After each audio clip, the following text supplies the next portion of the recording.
नमस्कार प्रेक्षकांनो, मालिकेच्या आजच्या भागामध्ये आपल्याला पाहायला मिळणार आहे की आता अस्मी जी आहे तिची वेगवेगळी नाटकं चाललेली आहेत आणि त्या नाटकांची कशी वाट लागणार आहे ते आपल्याला आजच्या या व्हिडिओमध्ये पाहायला मिळणार आहे। सारंग मात्र पूर्णपणे तिच्याशी इग्नोर करणार आहे। तिचं जे काही चाललेलं आहे त्या कोणत्याही गोष्टीला सारंग तिथे महत्त्व देणार नाही हे आपल्याला पाहायला मिळेल आणि अस्मी आणि त्याचबरोबर ऐश्वर्या या दोघीही तोंडावर पडणार आहेत। तर इकडे आपल्याला पाहायला मिळतं सारंग घरी आलेला आहे, पण त्याच्या डोक्यातून विचार काही केल्या जात नसतात। सारंग विचार करत असतो की हे सगळं काय चाललेलं आहे आणि मला जगन्नाथजी असे का म्हणत होते, तर जगन्नाथचं असं का म्हणणं होतं की अस्मी जी आहे ती आलेली आहे, ती कशासाठी आलेली आहे, सगळेजण तुझ्या बाबतीत काय विचार करतात, तुला स्वतःलाच ओळखावं लागणार आहे, हे सगळं बोलणं त्याला आठवत असतं। आणि तेवढ्यातच तिलोत्तमाही आता आलेली असते, ती म्हणजे सारंगच्या रूममध्ये। सारंगला म्हणत असते, काय झालं रे सारंग? तेव्हा सारंग म्हणत असतो की आई, घरात किती शांत वाटतं ना गं।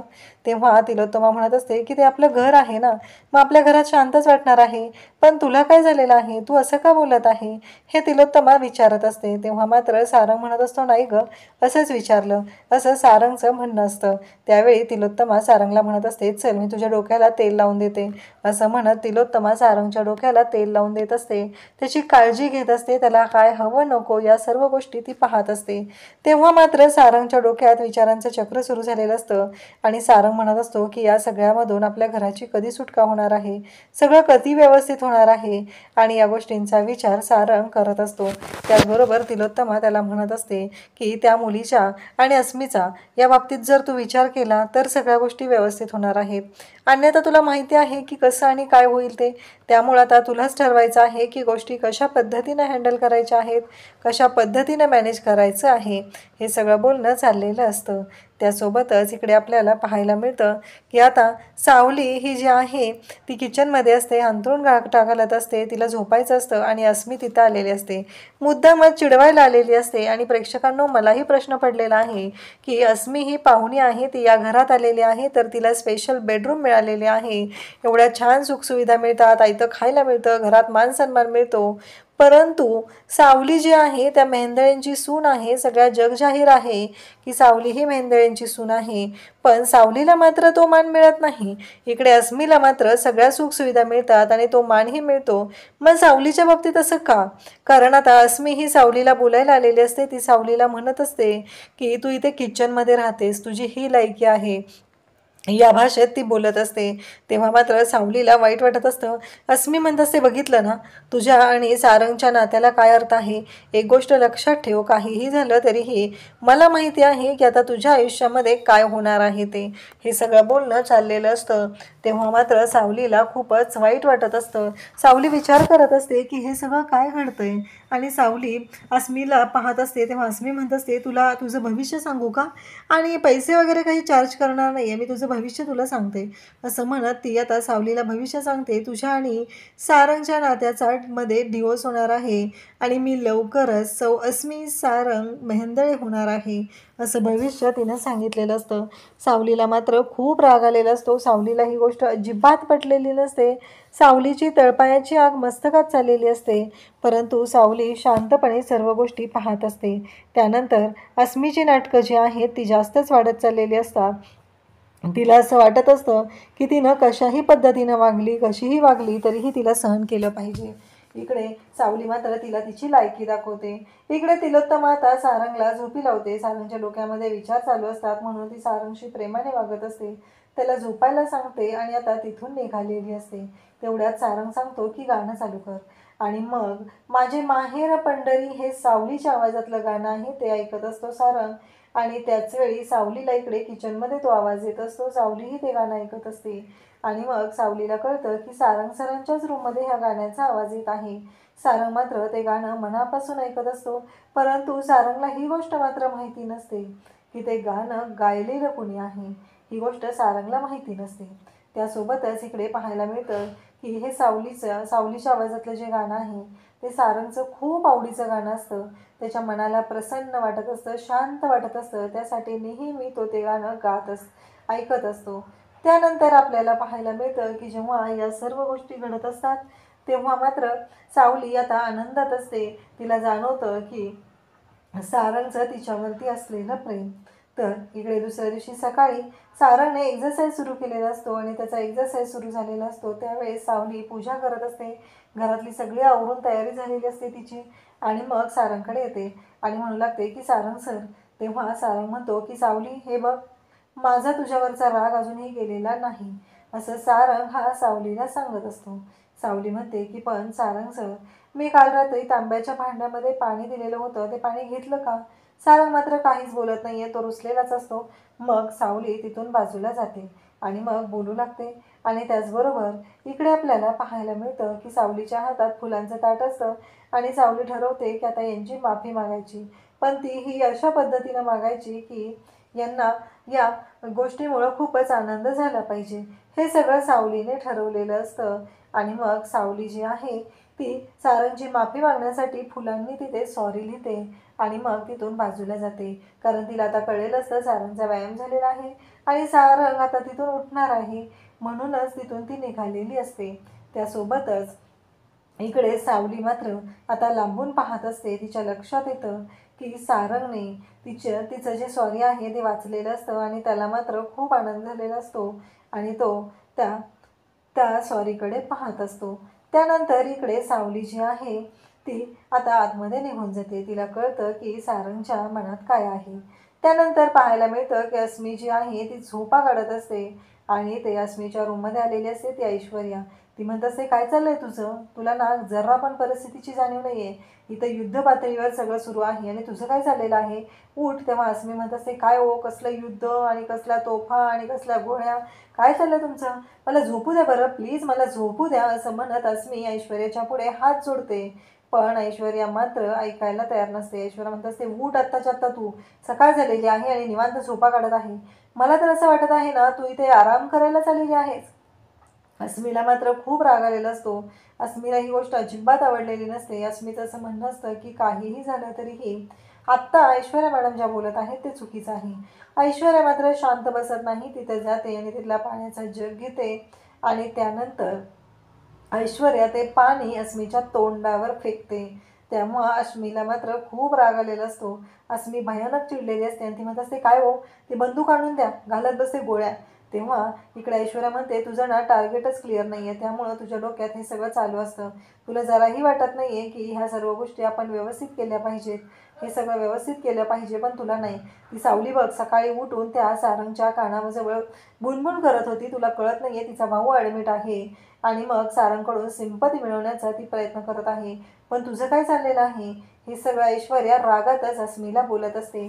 आणि तेव्हा मात्र इकडे अस्मी म्हणत असते मग माहिती आहे मला ती कशी आहे, ती जरा ती आगावच आहे, पण मी करेल सगळं मॅनेज, असं ती बोलत असते. ऐश्वर्या म्हणते की मी बघितलंय तू काय मॅनेज करते, पुरावे शोधायला गेली होतीस आणि तोंडावर पडलेली आहे, दुसरं काय जमतं का तुला, असं म्हणत ऐश्वर्या इकडे अस्मीची वाट लावत असते, लायकी काढत असते. मला तर असं वाटतंय की तू फक्त इथं आराम करायला मजा मारायला आलेली आहेस, अन्यथा तुझ्या डोक्यात दुसरं काहीही नाही, असं ऐश्वर्या बोलत असते. अस्मीला मात्र राग आलेला असतो. अस्मी मात्र भयानक चिडलेली असते आणि इकडे आता ऐश्वर्याच्या या बोलण्यामुळं अस्मी चिडलेली असते. तेव्हा ऐश्वर्या म्हणते उठ आणि तिचा हात विरघळायला सुरुवात करते, कारण ती उठायलाच तयार नसते. तिला अजून झोपायचं असतं आणि तिला अजून टाईमपास करायचा असतो, म्हणूनच ऐश्वर्या तिला तिची लायकी दाखवत असते.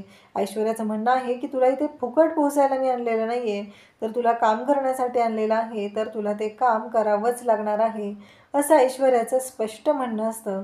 परंतु इकडे आता अस्मी उठून बसते आणि म्हणते द्या बंदूक, मारत राहते गोळ्या, नक्की काय करायचं आहे, तुमचा काय प्लॅन आहे. तेव्हा ऐश्वर्या सांगते की मी आता जे सांगत आहे ते तुला करायचं आहे, तर अशा सर्व गोष्टी छान अशा होणार आहेत, अन्यथा खूप मोठे प्रॉब्लेम क्रिएट होणार आहेत, हे सगळं ती बोलत असते. त्यानंतर आता इकडे अस्मीला ऐश्वर्याने एक प्लॅन सांगितलेला आहे आणि त्या प्लॅनप्रमाणे गोष्टी वर्क करायचं त्यांचं चाललेलं असतं. आणि इकडे आता सोहम आणि बबलू बोलत असतात.